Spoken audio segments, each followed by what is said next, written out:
સ્થાનિક સ્વરાજની ચૂંટણીના પગલે ભાજપ દ્વારા 19 વોર્ડ પૈકી 14 વોર્ડમાં ચૂંટણી કાર્યાલયોનું ઉદ્ઘાટન કરવામાં આવ્યું છે। ત્યારે શહેરના Waghodia road Suryadarshan bus stop પાસે વોર્ડ 15ના ચૂંટણી કાર્યાલયનું ઉદ્ઘાટન કરવામાં આવ્યું હતું। વડોદરા મહાનગર ખાતે બીજેપી દ્વારા વિવિધ વોર્ડમાં ચૂંટણી કાર્યાલયનો પ્રારંભ કરવામાં આવ્યો છે। ત્યારે શહેરના Waghodia road Suryadarshan bus stop પાસે વોર્ડ 15ના ચૂંટણી કાર્યાલયનું ઉદ્ઘાટન વડોદરા શહેર ભાજપ પ્રમુખ ડોક્ટર જયપ્રકાશ સોની અને શહેર મહામંત્રી લકુલેશ ત્રિવેદી સહિત અગ્રણીઓ દ્વારા કરવામાં આવ્યું હતું। આ પ્રસંગે વોર્ડના હોદ્દેદારો, સંભવિત ઉમેદવારો સહિત કાર્યકર્તાઓ મોટી સંખ્યામાં ઉપસ્થિત રહ્યા હતા।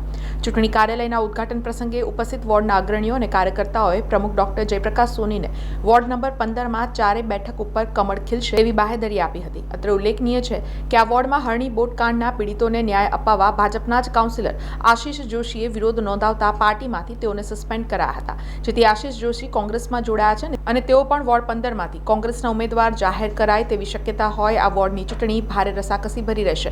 ત્યારે શહેર ભાજપ પ્રમુખ ડોક્ટર જયપ્રકાશ સોનીએ મંચ પરથી કાર્યકરોને સંબોધન કરી કાર્યકરોમાં જોમ અને જુસ્સો ભરી દીધો હતો। જનતા પાર્ટીએ પહેલાથી જ સંકલ્પ લીધો હતો કે જે દિવસે ચૂંટણી ડિક્લેર થશે એના 2-3 દિવસની અંદર બધા જ 19 વોર્ડના કાર્યાલયનું ઉદ્ઘાટન થશે। એ ક્રમમાં આજે કુલ મળીને વડોદરાના 19 વોર્ડમાંથી 14 ભારતીય જનતા પાર્ટીના ચૂંટણી કાર્યાલયનું ઉદ્ઘાટન થઈ રહ્યું છે। બાકીના કાર્યાલયનું આવતીકાલે ઉદ્ઘાટન છે। આ ક્રમમાં આજે વોર્ડ નંબર 15નું આ ચૂંટણી કાર્યાલયના ઉદ્ઘાટન પ્રસંગે મારે રહેવાનું થયું છે। આ વોર્ડના ચૂંટણી કાર્યાલય ઉદ્ઘાટન પ્રસંગે મોટી સંખ્યામાં કાર્યકર્તાઓ ઉપસ્થિત રહ્યા છે। એ બદલ વોર્ડના પ્રમુખ શ્રી ઋષભભાઈ અને પૂરી ટીમને ખૂબ ખૂબ અભિનંદન પાઠવું છું। સર, વોર્ડ નંબર 15 ચકાસપદ છે, કારણ કે ભારતીય જનતા પાર્ટીના જ જે પૂર્વ કાઉન્સિલર હતા અત્યારે સામેના પક્ષમાં ગયા છે। કેવી રીતે ચૂંટણી આગળ એ લોકોએ ભૂલવું ના જોઈએ કે ભારતીય જનતા પાર્ટીનો ખેસ હતો એટલે એ કમળના કારણે જીતીને ત્યાં પહોંચ્યા હતા। ખેસ બદલવાથી, પક્ષ બદલવાથી કે જીતી જવાતું નથી। ભારતીય જનતા પાર્ટી એ વચનથી વાસ્તવિકતા સુધી કામો કરવાવાળી પાર્ટી છે, વિકાસના કામો કરવાવાળી પાર્ટી છે।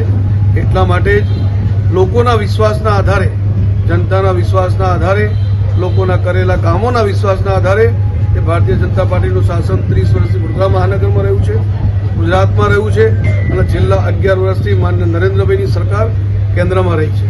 જે પ્રકારના કામો લોકોની આકાંક્ષાઓ અને અપેક્ષાઓ પ્રમાણે એ ભારત સરકાર હોય, ગુજરાત સરકાર હોય કે મહાનગરપાલિકા હોય એ પૂર્ણ કરી રહી છે। એના આધારે વોટ મળે છે। ખેસ બદલવાથી કંઈ વોટ નથી મળતો। આ જેને ખેસ બદલ્યો છે એને પૂરેપૂરું ધ્યાન રાખવાનું છે। વોર્ડ નંબર 15 હંમેશા ભારતીય જનતા પાર્ટીનો ગઢ રહ્યો છે। અહીંના લોકોએ હંમેશા ભારતીય જનતા પાર્ટીમાં વિશ્વાસ મૂક્યો છે। એટલે આ વખતે પણ અમને પૂર્ણ શ્રદ્ધા છે કે અમે જે પ્રકારના લોકોના કામો કર્યા છે, એ જનતાનો વિશ્વાસ જીત્યો છે। એના આધારે ફરીથી 4 કમળ ભારતીય જનતા પાર્ટીના ખીલવાના છે।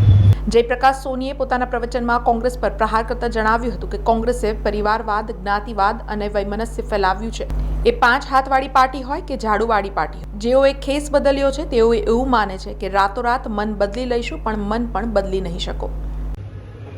કારણ કે માત્ર પરિવારવાદ જ ચલાવ્યો છે, માત્ર જ્ઞાતિવાદ જ ચલાવ્યો છે, માત્ર વૈમનસ્ય ફેલ્યું છે, માત્ર ભ્રમણાઓ જ આપી છે, માત્ર ઠારા વચનો જ આપ્યા છે। એ બધી હાથવાળી પાર્ટી હોય કે ઝાડુવાળી પાર્ટી હોય, એટલે જે લોકોએ કેસ બદલી લીધો છે ને એમને એમ લાગે છે કે રાતોરાત મત બદલી નાખીશું। અરે મત બદલવાની વાત તો છોડો, તમે મને નહીં બદલી શકો। એક પ્રકારનું આપણને આઘાત કરવાની વાત હોય છે, પણ આપણે જરાય ચિંતા કરવાની જરૂર નથી। મારા માટે તો સારું થયું, શાંતિ થઈ, સંજાળ ગઈ।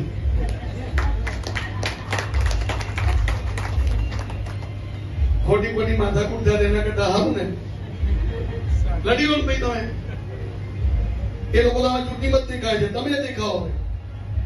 કોર્પોરેશનમાં જે કરતા હતા તમે આના માટે જ કરતા હતા ને ભાઈ, બરોબર છે? લોકો બી ઓળખી હશે। આપણે માત્ર લોકોના વિશ્વાસના આધારે આગળ વધવાનું છે। આ બધાને જોઈને નહીં। આ તો ચૂંટણીના દેડકાઓ છે, પૂરું થઈ જશે। 28 એપ્રિલે પૂરું થઈ જવાનું છે આમનું। ક્યારે પૂરું થવાનું છે? શું છે એ દિવસે? મત ગણતરી છે। મતદાન તો થવાનું, સારું થવાનું છે। ભાજપ તરફી જ છે બધું। આખા શહેરમાં 76 માંથી 76 આવવાની છે।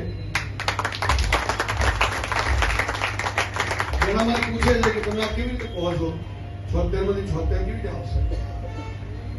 થોડુંક તો રાખો. તો ભારતીય જનતા પાર્ટીનો કાર્યકર્તા છે ને, જીતવા માટે લડે છે અને જીતી વિશા રાખે છે જીતવાની. તમારામાં છે?